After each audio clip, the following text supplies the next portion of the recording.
I can already tell that this video is going to be a lot of fun because today we're going to be taking a look at 10 ways in which you can mess with your friends in Minecraft. Now, the point of this video is not to cause harm, okay? We're not going to be blowing up any houses, we're not going to be setting anything fire, we're not going to be causing damage to anyone's hard work. Instead, these are designed to just be a little bit of fun, a harmless way in which you can prank your friends in Minecraft, make them question their sanity a little bit in certain cases. It's going to be quite interesting. So, this is our friend's house, and this poor chap is going to be the victim of all of the pranks for today's video. The first one is to do with their storage system. So if we pop inside here, you can see that they've got themselves a little storage system. We've got some items inside all these chests. We've also got a little bed there.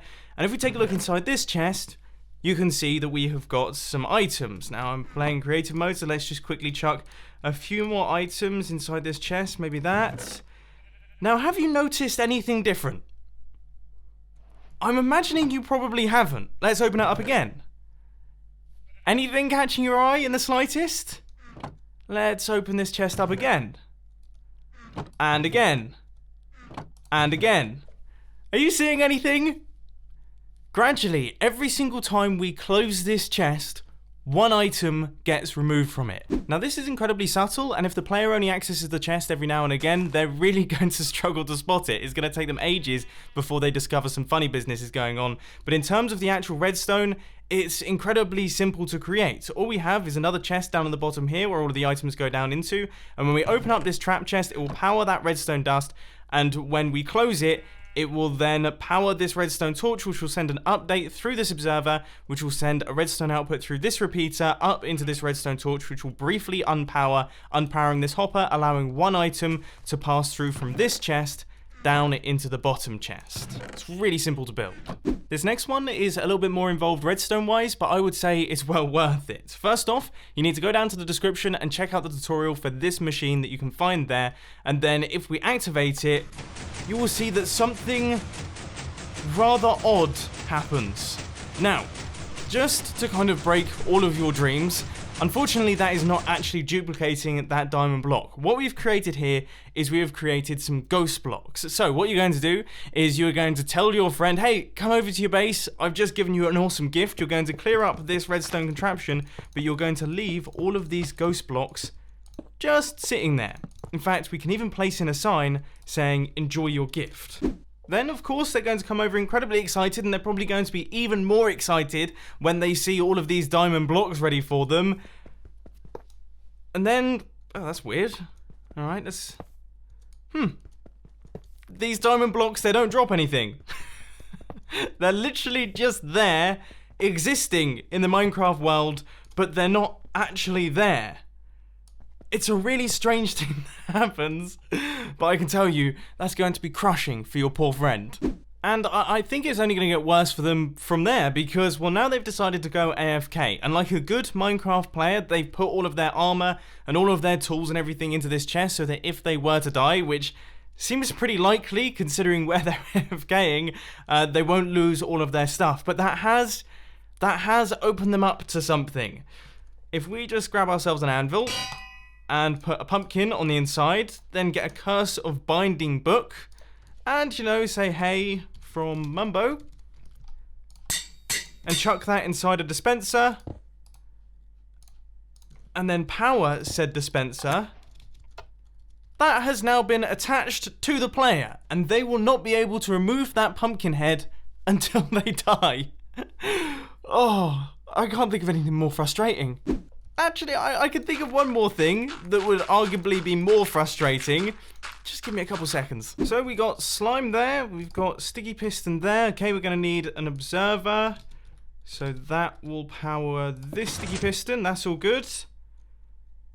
And then, yeah, that will drag that other sticky piston up, which means that when we place in this observer, that should send your friend off into orbit. Oh, up they go, nice and quickly. They're going to go right the way up to y equals 256. I do believe that is the build height of Minecraft world. They're going to get there relatively swiftly, and I'm sure when they come back, whenever they were planning on going back, they're going to get a bit of a surprise, because not only do they have a pumpkin head on, so they can't really see too much, but also the land seems to be very, very far away from where they were originally sitting. Fantastic. I love this sort of thing. I'm just going to throw it out there. You can let me know down in the comment section if I've taken this one too far, because this one could be considered a little bit sick and sadistic. Okay, I'm just pre-warning you with that one, because what I've done is I've turned the other player's base into a pet killer. So as they come into their house, they see their lovely dog begin to drop down into lava, which, I mean, that is the saddest sight I've ever seen in my life. That dog looks so upset. But what they have to do is they have to solve this combination before their dog drops down into the lava, and then they will be able to stop it from dying, essentially. Which I imagine is going to be a very panicked couple of seconds, because, you know, you don't actually get that much time. What, probably about 35, 40 seconds? That being said, there is only, what, 2, 4, 8 possible combinations. So, yeah, it should be quite easy. Now this one doesn't actually take place in the player's base, instead it takes place in their nether tunnel, because most Minecraft players use nether tunnels to get around quickly. So here we are on their minecart track, and as you can see, I've decided to kind of divert their minecart track through into a lava lake. But as I said earlier on, we're not killing the players here, so what I've done is I've placed in some slime blocks and some fire resistance potions to stop them from dying, so they're just going to get a massive fright as they're falling through the hair.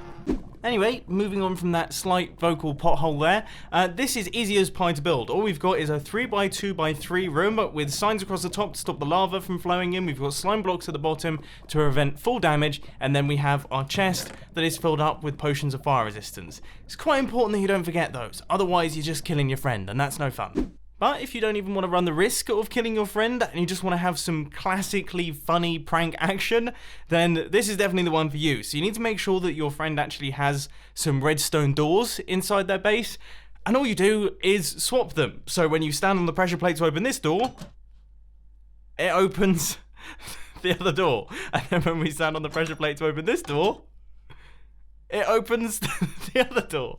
Maybe it's my simple mind, but I find this sort of thing so hilarious. And what makes it even better is that, of course, the redstone is really, really easy. All you have to do is wire up the pressure plate into the opposite door. Now, the one thing to mention if you're using something like iron doors is placing them is a little bit tricky, because if you place it dead straight on, then it's going to do something like that. So instead, you have to come in from an angle and place it up against that wall, and then it will function properly. This next one is another one that's based in Nether, and also is hopefully going to be one of those psychological mind benders. So, I'm currently sat up in my little den. I'll explain this a little bit further on, but I'm going to send a message to my friends saying that they should come to my new place, and they should go through the new Nether tunnel. Then, the friend rocks up. I'm currently playing the friend, and they go, okay, this is the new Nether tunnel, and they start making their way round. Now, they've gotten gradually further away from where I was standing, and at this point, I, as the prank builder again, currently holding shift, flicks this lever, and then flicks this lever. Now what that will do is it will open up one passageway and close off the passageway that they actually came into, meaning that we now have ourselves a loop. And now the poor friend, completely oblivious to what's going on, is traveling around in circles. And they're going to be doing this until they work out what's going on. Now, obviously, on such a small scale, it's going to become quite obvious quite quickly exactly what's happened.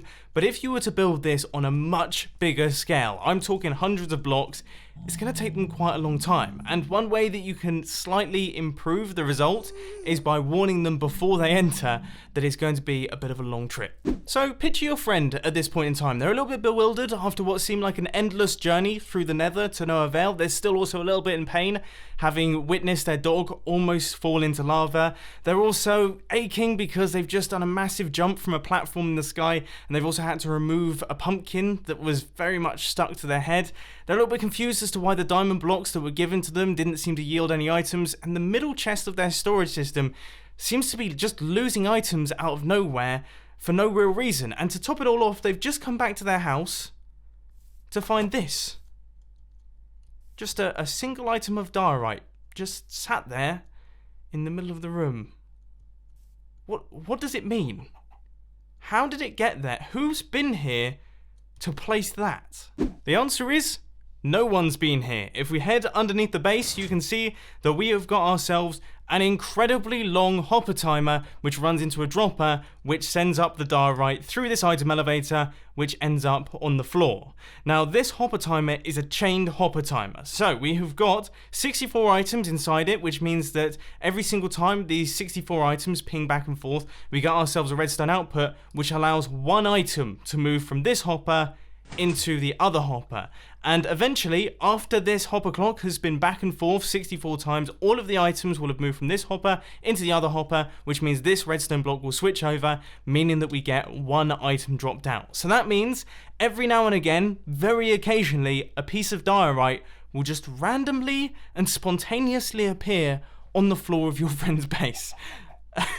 And it's going to be one of those things that they're going to feel like they're going crazy, because it happens so occasionally that it just doesn't seem to make much sense. And this, of course, is the final way that you can mess with your friend: the entire house covered in lava. Now, I know what you're thinking, Mumbo, what happened? I thought you said at the start of the video that you weren't going to be doing anything destructive, but here's the thing. I didn't do this. It turns out I messed with my friends so much that they set fire to everything and stopped playing Minecraft with me, which can only mean one thing: I did a really good job. You see, blowing up someone's build or setting fire to someone's house, that just makes them angry, whereas months upon months of psychological torment, that lasts a lifetime, which in a way makes it more evil than just doing the simple and obvious thing. And on that note, I think it's time to end today's video. I hope that you enjoyed. If you did, please hit that like button, and if you really loved it, then make sure to subscribe. But thanks for watching, guys. This has been Mumbo. I'm out. I'll see you later. Oh, and filming channel stuff, you know what to do. Link on the end screen.